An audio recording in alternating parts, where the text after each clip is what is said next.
Mi nombre es Mauricio Muñoz, este es mi canal Coeficiente de Investigación y el tema de hoy es el siguiente, el pensamiento medieval.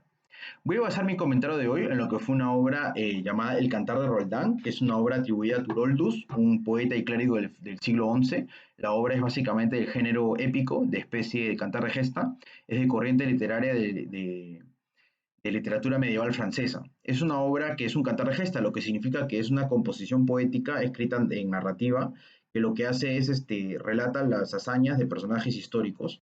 Y obviamente la obra tiene parte de realidad histórica que se centra en la batalla de Roncesvalles del año 778, pero también tiene partes fantasiosas que no son realmente históricas. Y básicamente tiene una estructura en estrofas desiguales, pero tiene una métrica en decasílabo. Y lo que hacía para los juglares era más fácil transmitirlos oralmente, porque eso era lo que representa los cantos de gesta, porque los decasílabos eran más fácil de transmitir.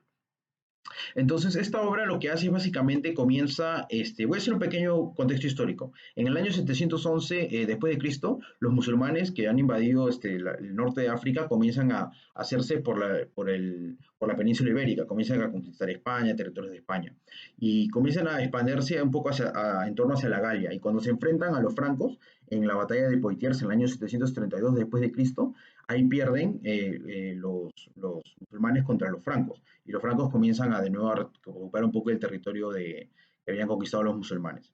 Entonces había una invasión musulmana y básicamente un poco la contraparte bueno, en ese caso de Poitiers, liderado por Carlos Martel, pero había una contraparte del cristianismo tratando de recuperar ese territorio. Entonces, en el año 778, que básicamente Carlomagno hace una expedición para invadir la península ibérica, para poder hacerse de ella, básicamente no termina consiguiéndolo, pero termina destruyendo los muros de Pamplona y luego termina yéndose, ¿no?, de allí. Y lo que ocurre es que les hacen una emboscada básicamente por la retaguardia y básicamente ahí es donde se da la batalla de Roncesvalles en el año 778 y ahí el ejército de Carlomagno es aniquilado. Carlomagno es aniquilado. Entonces, este libro se basa un poco en esa historia y también en la victoria ficticia, ¿no?, de Carlomagno para tomar Zaragoza, que era, según el libro, era lo único territorio de España que aún no había conquistado todavía los francos. Entonces, para centrarnos en el libro, básicamente la obra comienza hablando de lo que viene a ser el rey Marsil, que era el rey de Zaragoza, básicamente un personaje ficticio, y lo que termina haciendo es ve que el ejército de Carlomagno como que puede conquistarles porque han conquistado ya bueno, todo lo que queda de la península ibérica. Y básicamente él manda un mensaje de paz, ¿no? Dice, mira, vamos a aceptar el cristianismo, que era una forma de colonización, ¿no? Cuando alguien aceptaba la religión de alguien era porque estaba siendo colonizado por él. Entonces ellos iban a aceptar un tratado de paz, mandarles rehenes, mandarles animales y regalos para poder concertar esto. Al comienzo Carlomagno lo duda, pero terminan discutiendo entre sí. Ahí están sus brazos derechos, que son Oliveros y Roldán, que es uno de los héroes de la obra. Y terminan discutiendo, ¿no? Y terminan llegando a la conclusión de que deben de enviar a Ganelón, que se convierte en uno de los traidores de la historia, para poder dialogar, ¿no?, y concertar esta paz.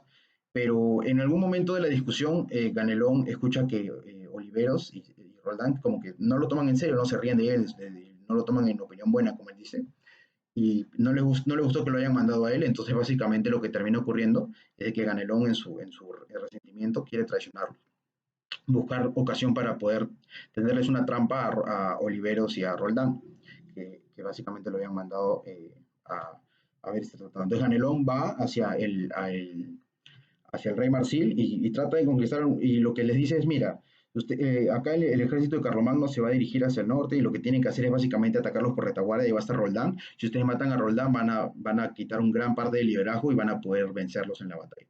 Entonces Ganelón le da ese truco, los traiciona. Luego Ganelón es tratado como un traidor cuando regresa a su tierra. Y lo que termina pasando es eso, ¿no? Entonces en esta batalla de Roncesvalles, básicamente lo que termina haciendo es el ejército de Carlomagno termina realmente derrotado, ¿no?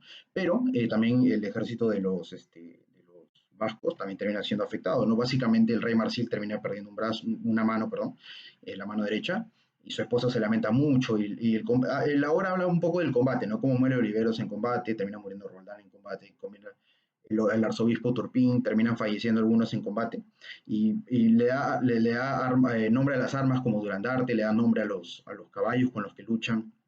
Es muy interesante, es una descripción un poco gráfica de cómo combaten, ¿no? Le rompe el asta, le atraviesa no sé, el escudo, empieza a describir un poco cómo termina dándose los hechos, ¿no?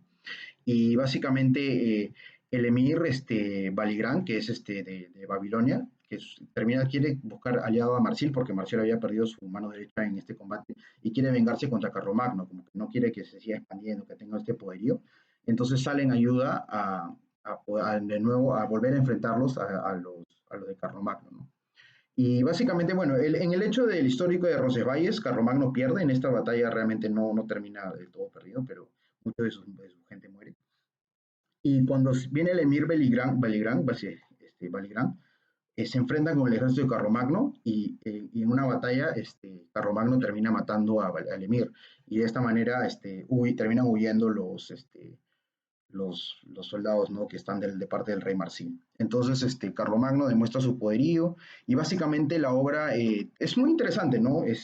Las invito a leerlas para que puedan hacer sentido de todos los detalles, pero lo que termina haciendo es reflejando el pensamiento medieval, que es básicamente el siguiente, ¿no? De que está mucho la idea de colonizar al otro, la idea del martirio, del honor, de la valentía, de la deshonra, de la traición. Por ejemplo, la idea de los dioses reflejaba un ímpetu guerrero, ¿no? Entonces, cuando los musulmanes habían perdido sus combates con el rey Marsil, básicamente ellos maldicen, ¿no? Maldicen a sus dioses, cómo nos pudo haber abandonado, cómo nos pudo haber pasado esto. Entonces, el ímpetu guerrero era un poco la idea de los dioses, incluso menciona a Apolo ahí, ¿no? Y básicamente la religión era un tema un poco político, no era una manera de colonizar al otro. Y el tema del martirio es un tema un poco de valores invertidos porque estaba considerado el honor ir a la lucha, ir a pelear, a guerrear, a no a la cobardía. Y básicamente el colonizar a los demás era como una cruzada, ¿no? En el nombre de Dios, quitarse el martirio. Era un poco valores invertidos, ¿no? Pero era un poco el pensamiento medieval, ¿no? Y no veo si me estoy olvidando de algo. Y bueno, la traición era realmente una deshonra, sabemos que se vivía en un sistema feudal, ¿no? Y básicamente la lealtad era muy importante, ¿no? Porque el vasallo tenía que rendirle la lealtad a su señor y el feudo tenía que también retribuirle, ¿no? Era un sistema donde la confianza era muy importante, entonces la traición era vista con mucha deshonra. Es un poco de los pensamientos medievales, el tema de las conquistas, la colonización, es un poco de valores invertidos, un poco el tema del honor, un poco de la traición. Es un poco el pensamiento medieval. Y nada, me remito quizás, no sé si lo conté con los detalles perfectos, les invito a ustedes a leer la obra, pero es una obra muy interesante que refleja un poco cómo pensaba la gente en esa época y cómo es realmente contradictorio que la gente peleaba en el nombre de Dios, ¿no? Bueno, espero les guste este video muchachos y les mando un abrazo. Chao, chao.